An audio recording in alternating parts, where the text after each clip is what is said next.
Can we close the door so I don't keep looking outside and looking at people going, hi? Okay,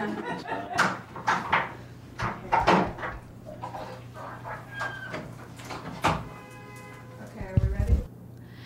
I have a long list of different smiles that you can do, and every model should be equipped with these. Everybody can't handle the long list. The list is like 275 smiles, but that's for advanced.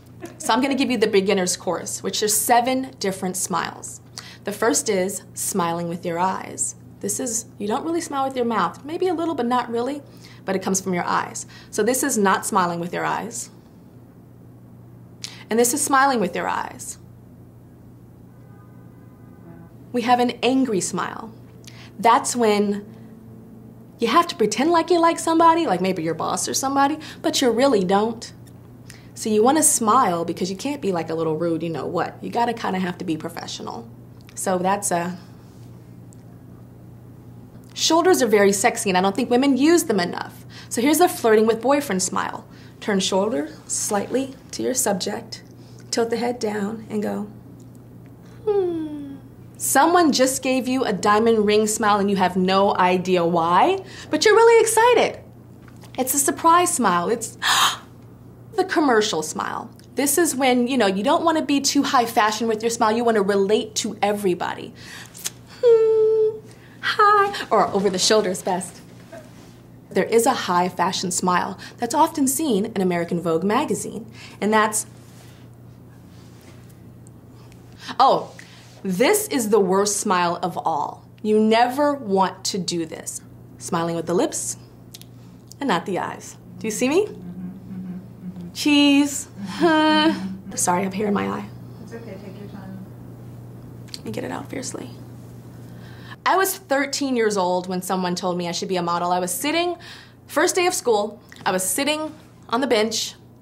I'm 160 pounds now. I was about 118 then, so I was real skinny. And I was the same height I am now. And this girl, actually an inch shorter, this girl came up to me. It was her first day of school too, and she said, and she was like, first of all, so gorgeous, big, curly, like blonde hair, very exotic looking. She had this interesting high forehead. And she was like, oh my God, what's your name? And I was like, Tyra. And she's like, you should model. Has anybody ever said that? And I was like, have you lost your mind? My father was the one that took us on the tour, took me on the tour of Loyola, and he met the professors and bought the sweatshirts. So he was like, college? You're not gonna go to college, you're gonna go to Paris, you're gonna model? Like, I know you do it a little on the side, but for real? Have you lost your mind? And it was so bad with my dad. My mom and I took him to dinner. We took him to this soul food restaurant in Inglewood, California called M&M's. And so we had our little nice meal, we're sucking our fingers, we know, from the little barbecue sauce and everything. And then we dropped the bomb about Paris. And he just smiled and he was fine. And then we get in the car, because my parents are divorced, so we all got in the car to drop my dad off. My dad jumped out of the car in the middle of the intersection and walked 3 miles home. So that was his answer to how he felt about me going to Paris. I think adversity has been a gift to me. I think the color of my skin, being a black woman, that is a gift. First of all, I love the color of my skin and the color of my people. But with this comes adversity. With this comes doors that have been slammed in my face constantly. Even as a model, back in my modeling days, I'd say almost every single day I heard, you can't do this fashion show because you're black. You can't do that magazine spread because you're black. You can't have this contract, modeling contract, because you're black. You can't be on the cover of a magazine because you're black. And of course, they get you down, but for some reason, there's something inside of me that goes, you say I can't? Really? Watch me.